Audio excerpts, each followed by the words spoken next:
High বন্ধু, আমার রান্নাঘরে আমি চলে এসেছি। আজ আমি রান্না করব চিংড়ি মাছের ভর্তা। তা আমি চিংড়ি মাছ বেটে নিয়েছি। এর মধ্যে আছে তোমার রসুন, কাঁচা লঙ্কা, ধনে পাতা, চিংড়ি মাছ আমি শিলে বেটে নিয়েছি, আর পেঁয়াজ আছে। কড়াতে তেল দিয়েছি, তেল গরম হয়ে গেছে। আমি কালো জিরে ফোড়ন দেবো।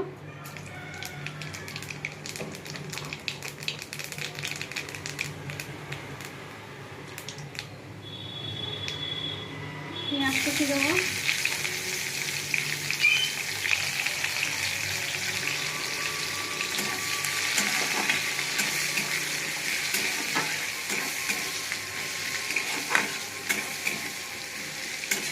ভাজা ভাজা করে নেবো পেঁয়াজটা।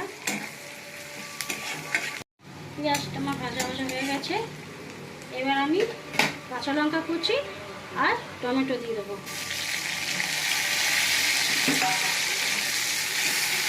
এটা একটু হালকা ভাজা ভাজা করে নেবো।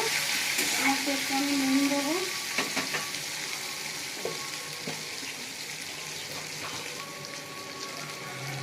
এর মধ্যে একটু নুন দেবো।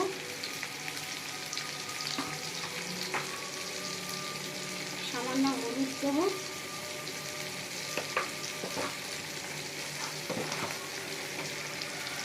আর একটু লঙ্কা করে দেবো, বেশি না, অল্প দেবো।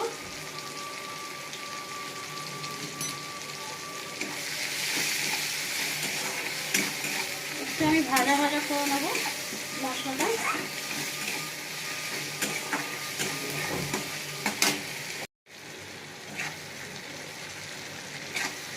একটু ভাজা ভাজা করে নিয়েছি পেঁয়াজ আর টমেটো। এবার আমি চিংড়ি মাছ বাটাটা দিয়ে দেবো। এর মধ্যে আমি আরেকবার বলে দিচ্ছি, এর মধ্যে পেঁয়াজ, রসুন, কাঁচা লঙ্কা আর ধনে পাতা আর চিংড়ি মাছ একসঙ্গে ছিলে বেটে নিয়েছি। এবার এটাকে আমি শুকনো শুকনো করে এবার নামাবো। একটু ভাজা ভাজা করে নিই। চিংড়ি মাছের ভর্তা হয়ে গেছে, এবার নামিয়ে নেবো। একটু সামান্য উপর থেকে তেল দেবো, কাঁচা সর্ষের তেল।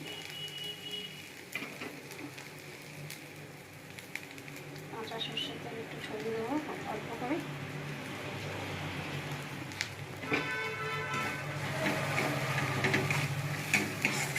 এবার নামিয়ে নেব। চিংড়ি মাছের ভর্তা রেডি।